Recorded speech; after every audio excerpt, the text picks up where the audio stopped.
한 성도가 하나님께 기도합니다. 하나님, 제 소원 좀 들어주세요. 하나님이 들을 의지를 보였어요. 네 소원을 말해봐라. 내가 3가지를 들어주리라. 그래서 그가 하나님께 이렇게 기도합니다. 하나님, 잔소리 많은 내 아내 좀 데려가시고 새 마누라를 얻게 하옵소서. 이 기도가 응답이 돼가지고 금방 죽었어요. 장례식을 치르는데 이 장례 조문객들이 와가지고 아이고 훌륭한 분이 돌아가셨네요. 참 남 모르게 착한 일 많이 하시고 선한 일 참 많이 했는데요. 복 있는 분이 돌아가셨는데요. 이렇게 이구동성으로 듣게 됩니다. 그자요, 이 듣고 나면 또 사람이 달라지는 거예요. 그러고 보니 내 아내가 귀한 아내였어요. 그래서 이 사람이 2번째 소원을 씁니다. 하나님, 내 아내 좀 살려주세요. 그래서 살아났어요. 그러고 났더니 이게 한꺼번에 2개의 소원을 다 써버리고, 이거 한 소원이 도대체 뭘까? 내가 나의 소원을 찾으려고 해도 이게 잘 발견이 안 되고 너무너무 또 실수할까 봐 불안해서 하나님께 이제는 내 소원이 뭐냐고 묻기로 합니다. 하나님, 제 소원이 뭘까요? 저를 잘되게 하는 그 소원이 뭘까요? 그렇게 물었더니 하나님이 대답해 주십니다. 야, 감사하면서 살게 해달라고 기도해라. 내가 이미 너에게 준 그 모든 은혜를 누리고 감사할 수 있는 능력이 있게 해달라고 기도해라. 내가 그거 주겠다. 그 뒤로요, 그는 감사하면서 행복하게 살았다는 얘기예요. 뭔가 만들어진 이야기 냄새가 없지 않습니다. 그렇지만 우리에게 주는 교훈은 대단히 크다고 봐요. 오늘 본문이요, 그 얘기예요. 고마워서 잔치를 베푼 이야기. 예수님께서 십자가에 돌아가시기 얼마 전 나사로가 죽어요. 그리고 예수님 때문에 다시 부활합니다. 그 결과 사람들은 둘로 나뉘어져요. 야, 이제부터 내가 예수 믿어야 되겠다. 그런데 또 한 부류는 예수를 고발해야 되겠다 해가지고 산헤드린 법정에 고발을 해서 공개적으로 예수님을 수배령이 내리자 예수님은 때가 안 되었으므로 에브라임이라는 동네로 잠시 피신합니다. 그리고 이제 예수님이 일주일을 앞에 두고 이제 예루살렘에 들어가셔서 십자가를 받으셔야 하는 상황에 직면해요. 그때 다시 베다니로 초대를 받아서 예루살렘에 들어가는 바로 전날, 예루살렘의 입성이 주일날 입성하거든요. 종료주일. 그런데 그 바로 전날, 토요일. 그게 오늘 본문의 상황이에요. 자, 토요일날 베다니에서 예수님을 초청합니다. 누가? 나사로, 그리고 마르다, 그리고 마리아. 이 3남매가 예수님을 초청. 왜? 얼마 전에 우리 가장 나사로가 죽었는데 살려주셨거든요. 그래서 우리 주님 너무 고마워서 감사잔치를 베풀게 된 것이 오늘 본문의 이야기인 거예요. 자, 일단 나사로는 자기를 살려줘서 고마운 사람이 되겠고요. 마르다 마리아는 내 동생을 살려준 것도 은혜지만 이스라엘 가부장 사회에서 남성은 노동력을 뜻하고 먹고 사는 삶의 여정을 의미하는 거예요. 그런데 나사로도 살려주셨지만 우리 가문도 살려주신 거예요. 앞으로의 먹고 사는 문제까지도 해결해 주신 것과 동일한 문제가 된 거예요. 그래서 굉장히 포괄적 구원을 경험하고 우리 주님께 감사잔치를 베풀게 됩니다. 이게 참 본문과 함께 우리 추수감사절이 만났다는 게 난 이 설교에 하나님이 돕는 놀라우신 이 절묘한 타이밍이라고 봅니다. 자, 그런데요, 주님을 초청해 놓은 이 잔치집이 주님을 향하여 감사하는 표현들이 다 달랐어요. 여기도 보면 오늘 추수감사주일이에요. 예, 앞에 어떤 이는 바나나 갖다 내고, 어떤 이는 호박, 어떤 이는 배추, 무, 감, 각각의 이 감사를 표현을 달리하잖아요. 그런 것처럼 지금 나사로, 마르다, 마리아 이 가정이 예수님께 그 고마움을 표시하는 양식은 다 달랐어요. 첫째, 마르다. 마르다는 원래 누가복음에서도 이미 말했던 것처럼 손맛이 있는 사람이에요. 예수님을 초청해 놓고 주방에 가서 열심히 일을 합니다. 맛있는 음식, 예수님이 맛있게 드시는 것을 즐기는 사람, 이게 마르다예요. 그게 감사의 표시였어요. 난 주님을 초청해 놓고 맛있는 나물, 맛있는 음식, 그래서 예수님이 이 식탁에서 즐거움을 누리고 싶어하는, 이게 마르다의 감사의 표현이었습니다. 거기서 나사로는 어땠을까요? 예수님과 함께 앉은 자 중에 하나로 옆에 앉아 있어요. 예수님 무슨 말씀하셨을까요? 나를 믿는 자는 죽어도 살겠고 무릇 살아서 믿는 자는 영원히 죽지 아니하리라. 이 말씀을 풀어서 아마 그런 얘기했을 거예요. 살아서 잘 먹고 잘 사는 얘기 지금 그 타임이 아니에요. 이제 나는 죽고 난 이후에도 하나님은 일하신다. 하나님은 영원한 소망의 분이시다. 이런 얘기를 할 때요. 그때마다 옆에서 반주할 수 있어요. 제가 그 사람이에요. 내가 그 주인공이에요. 나 죽었다가 살아났거든요. 이 얘기를 나사로가 합니다. 주님 마음에 얼마나 흡족했을까요? 나사로는 자기가 증인 역할을 하는 거예요. 난 복음의 증인이에요. 나는 말씀의 증인이에요. 말씀은 추상명사가 아니에요. 말씀의 실체, 실물이 바로 나예요. 바로 그 사람이 납니다. 구분원 권사님처럼 나는 그 사람이에요. 그가 바로 나예요. 난 죽었다 산 사람이에요. 그 증인이에요. 이거 나사로식 추수감사 맞습니다. 마리아는 어땠을까요? 마리아는요, 향유옥합을 예수님께 부어드려요. 이 향유옥합을 부었을 때 이거 굉장한 값인데요. 셈이 빨랐던 가룟유다가 그 금액을 추산해서 딱 보고해요. 계산이 가장 빠르니까. 그래서 이 가룟유다가 딱 보니까 저거 300데나리온에 팔아서 가난한 자들에게 나눠주면 좋겠다. 사실은 사도 요한은 이거 꼬집어서 드러냅니다. 저거 지가 300데나리온 갖다 헌금을 하면 지가 일부 떼어먹고 일부는 구제하겠지. 그러려고 한다는 걸 사도 요한이 지금 꼬집어주고 있어요. 자, 그런데요. 이 300데나리온이 우리의 금액으로 환산하면 얼마 정도 될까? 여러분, 한 데나리온 자체가 노동자 하루 품삯이래요. 이게 그때 당시의 가격이랍니다. 그걸 지금의 금액으로 환산하면 적어도 최하 노동자 10만 원이 하루의 품삯이라고 치면 3천만 원이에요. 그러니까 굉장히 큰 3천만 원. 지금 어쩌면 뭐 그냥 가난한 사람들이 결혼할 때 결혼 비용 전체일 수 있어요. 그런데 20만 원 하루 품삯도 있거든요. 그러면 6천만 원이 돼요. 근데 거기에 또 뭐 30만 원짜리 하루 품삯을 갖는 사람들도 고임금 노동자들도 있어요. 이런 사람으로 보면 거의 1억으로도 추산할 수 있어요. 대단한 금액입니다. 그런데요. 이 마리아에게 지금 뭔가를 보여주고 싶은데 마리아는요. 이 금액을 많다 여기지 않아요. 아무리 많이 드려도 예수님은요. 아깝지 않은 분이에요. 이게 마리아의 감사입니다.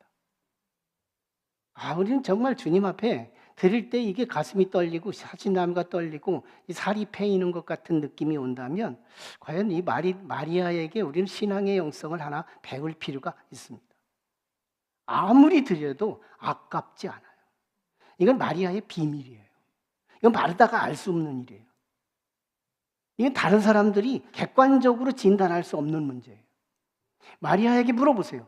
나는요, 지금 살고 있는 어려움이 있지만요, 그래도 내가 비적비적 살고 있는 그 힘이 어딘지 알아요? 예수님 때문이에요. 나 예수님 한 분 있으면 살만해요. 예수님은 삶의 비밀이에요. 예수님의 삶의 에너지 원이에요. 예수님 때문에 나는 지금 살고 있어요. 그렇다면 내 생명의 근거가 예수님에게 있다면 이 사람은요, 아무리 드려도 아깝지 않은 거예요. 이게 헌금의 신학입니다. 여러분, 이 신학을 깨닫지 못하고 우리가 헌금 생활하면 이게 너무너무 살이 떨어져 나가는 거 고통, 이거 오래가지 못해요. 주님이 나하고 내밀한 비밀의 공방이 있어야 돼요. 난 구분원 권사의 위대한 점이 뭔지 알아요? 자신의 드레스룸이 있는가 봐요. 난 안 가봐서 몰라. 초대도 안 하니까. 거기 드레스룸이 있는데 혼자 가서 아내하고 스트레스 받으면 거기 가서 기도하고, 아무튼 직장에 스트레스 있으면 거기 가서 기도하는 기도방이 있나 봐요. 이거 있어요? 하나님과 남아야는 미래실이 있느냐 말이에요. 밀회하는 하나님과 내 모든 인생의 스트레스를 다 부어드릴 수 있는 하나님과 나만의 밀실이 있느냐고요. 이 얼마나 위대한 신앙의 고백이 여기서 쏟아진 거예요. 마리아는 그런 신비한 비밀이 있어요. 하나님과 나와의 비밀. 그래서 객관적으로 평가하는 건 다 틀릴 수밖에 없어요. 이걸 어떻게 값으로 비유할 수 있어요? 나의 인생 전부를 여기에 매길 수 있는 그 엄청난 그 고마움을 다 이걸 어떻게 평가할 수 있느냐고요. 너무 아닙니다. 비밀이 주님과 나와의 이 비밀. 여기서요. 이 이야기는 다 끝났어요. 우리는 여기서 이 믿음과 감사의 관계를 우리가 배울 필요가 있어요. 오늘 본문. 여러분, 믿음은 반드시 감사를 통해 표현하게 되어 있다는 거예요. 잘 보세요. 종이라고 하는 것, 땡땡땡 치는 이 종은 쳐서 울릴 때 종인 거예요. 그렇지 않고 종은 종인데 소리가 안 나는 종이라면 그건 종이에요. 그림이에요. 불이 이글이글 타는데 이게 타지 않는다면 이건 불이 아닌 거예요. 종이의 그림 불인 거예요. 사진일지도 몰라요. 믿음이라고 하는데 감사로 표현되지 않는다면 그 믿음은 이미 믿음이 아닌 거예요. 이미테이션인 거예요. 이건 종이의 그림 믿음인지도 몰라요. 우리가 진짜 믿음이라면 이 믿음은 분명히 내게 감사를 통해 드러낼 때 이건 믿음이라고 하는 것을 우리는 오늘 배울 수 있는 거예요. 여러분 보십시오.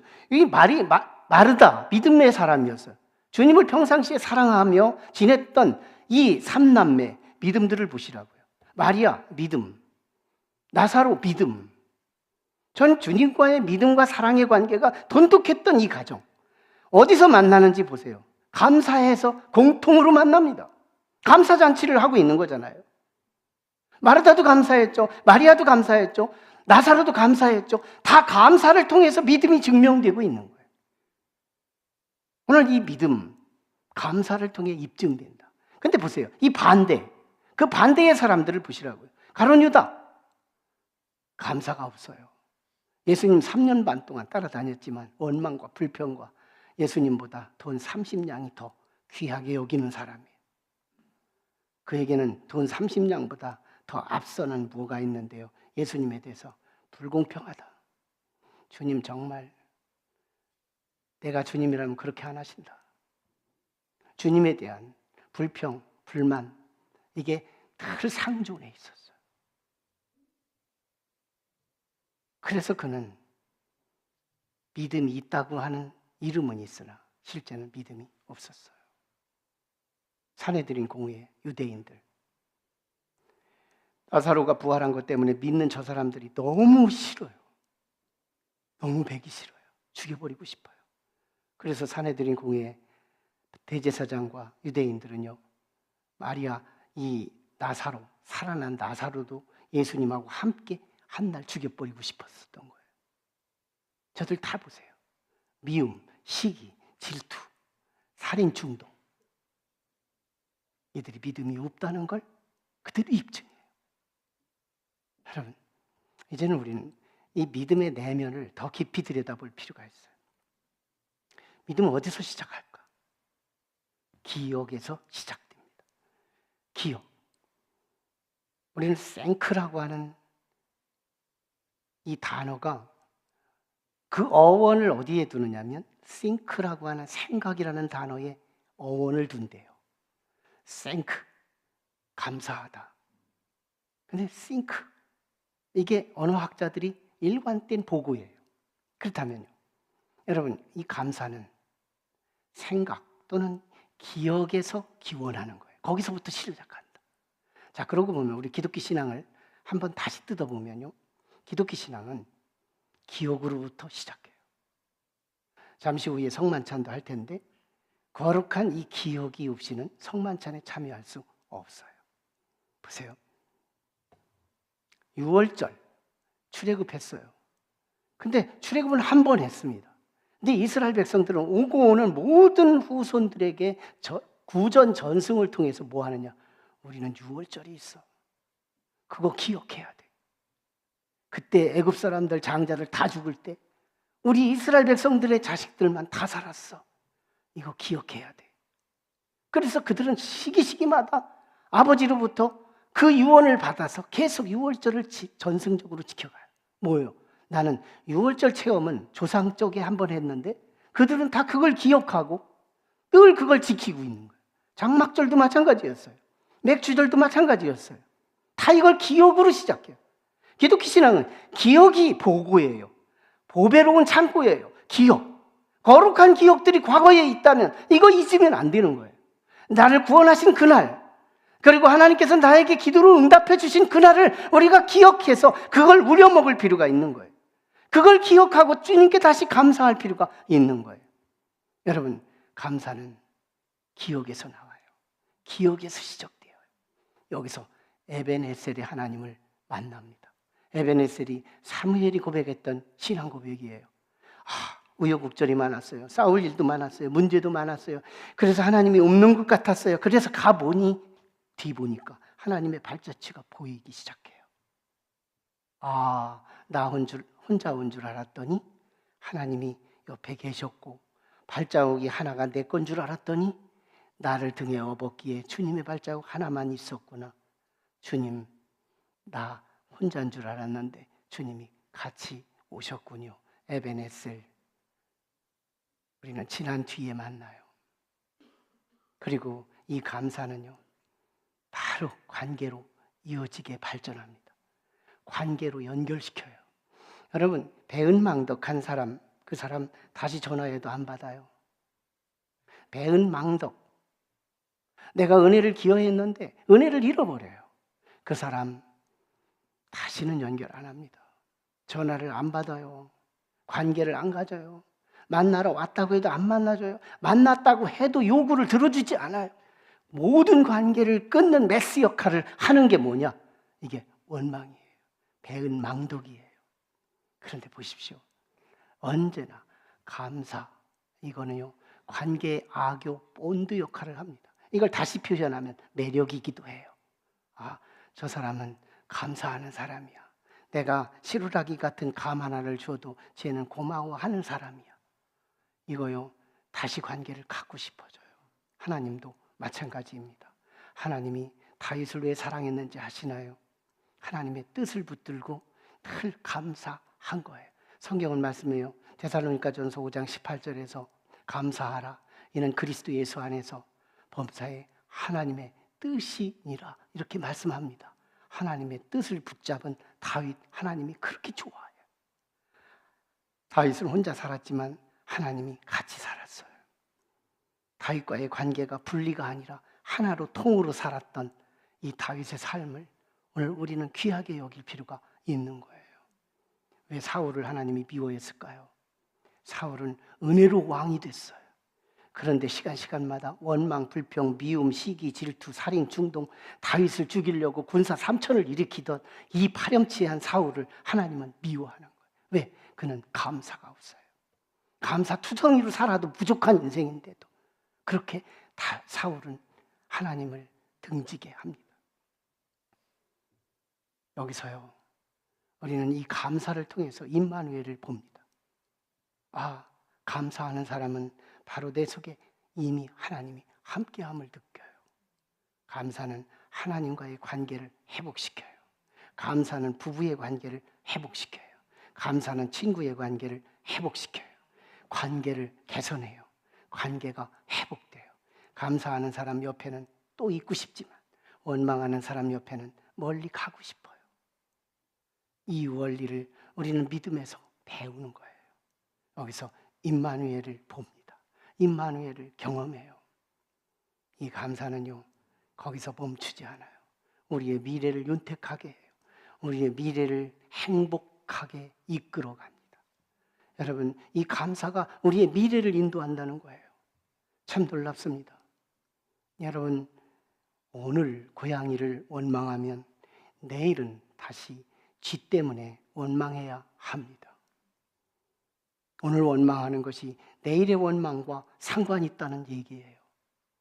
여러분, 정말 내 삶 속에서 오늘 내가 원망하고 있다는 건 내일의 문제가 된다는 거예요.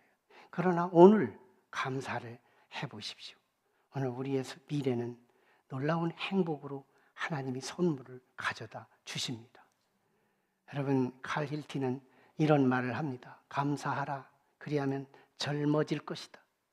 우리는 화장으로 젊어지려고 하지만 다시 일어나 보면 화장 없어지고 다시 늙어진 모습을 봅니다. 힐티가 말하는 이 말에 귀담아 들을 필요가 있어요. 감사하라. 젊어질 것이다. 그리고 감사하라. 나의 삶은 발전될 것이다. 그리고 감사하라. 너의 미래는 행복할 것이다. 인생을 깊이 묵상했던 사람이 한 말입니다. 여러분, 우리의 미래는 감사하는 자의 몫이에요. 우리의 미래가 행복하기를 원하시나요? 우리는 감사하면 되는 거예요. 감사는 미래를 행복하게 이끌어가요. 우리가 저축 한번 했다고 부자 되는 것이 아니듯이 오늘 감사했다고 부자 되지는 않아요. 그리고 행복을 당장 경험하지는 않아요. 그러나 이것이 나의 루틴이 되고 나의 습관이 된다면 우리는 머지않아 이 감사가 만들어낸 놀라운 파라다이스의 우리의 행복이 우리를 기다리게 될 것입니다.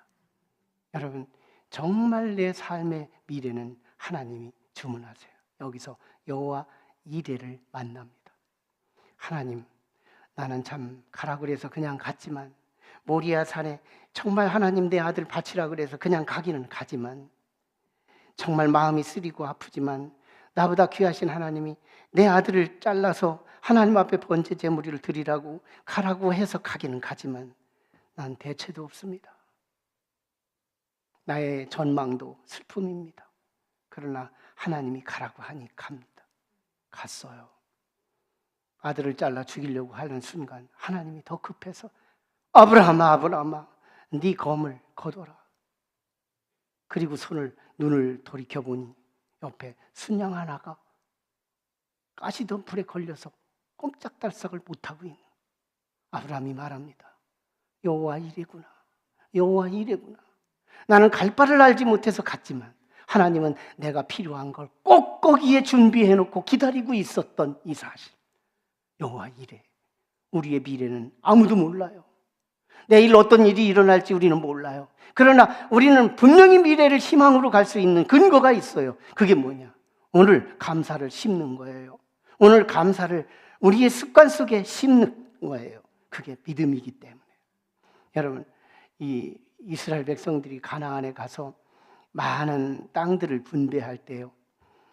레위, 시므온 지파, 에브라임 지파, 므낫세 지파 각 땅들을 요단 서편, 요단 동편으로 분배해가지고 줍니다. 근데 딱 한 지파, 레위 지파 하나만 너희는 땅 없음. 하나님 불공평 아니에요? 이럴 쯤에 하나님이 레위 지파에게 이렇게 말합니다. 대신 너희는 나를 나가줘. 나는 네 거야. 나는 너희 거야. 여러분, 예수 그리스도 십자가 사건 이후에, 종교개혁 이후에 깨달은 진리지만요, 우리는 모두가 예수 성전에 들어올 자격을 얻은 영적인 레위 지파로서 만인 제사장이 된 거예요. 하나님을 직접 독대하고 하나님을 직접 불러대고 하나님을 직접 예배하고 하나님을 직접 섬길 수 있는 특권을 우리에게 주신 거예요. 왜? 우리는 레위 지파니까요. 레위 지파는 어떤 지파냐? 땅으로 사는 존재가 아니래요. 흙으로 사는 존재가 아니고 물질로 사는 존재가 아니라 우리는 하나님으로 사는 존재래요. 내게는 뭐가 있을까요? 나는 하나님이 있어. 나 그 하나님 만나려고 내게 밀실이 있고 내게 탈의실이 있어서 거기서 하나님을 만나 내가 지치고 힘들 때마다 하나님을 거기서 만나 충전받고 다시 한번 미래를 내다보고 그 하나님께 힘든 것도 사실이지만 그래도 오늘 나 감사할래요. 고마워요 하나님. 내가 내 속에 있는 비밀을 말할 수 있는 그분이 내 거라는 거예요. 여러분 거라는 거예요. 하나님이 우리에게 특권으로 주신 거예요. 그분이 과거의 나를 만나 주셨고 그분이 현재에도 나와 함께 하시며 그분이 미래에도 나를 보증해 주시기에 우리의 미래는 기다려 볼 만한 가치가 있는 거예요. 오늘 우리는 다시 한번 우리 자신을 돌아봐요. 그럼에도 불구하고 나는 믿음이 있다고 하면서 여전히 불평해요. 불만해요. 만족이 없어요. 이거 회개해야 합니다. 오늘 우리 철저히 한번 회개해 봐요. 주님 앞에 회개를 하는 거예요. 우리 주님, 이제 나 인생의 철학 하나 붙잡을게요. 아니, 신학 하나 붙잡을게요. 나 감사나무 되게 해주세요.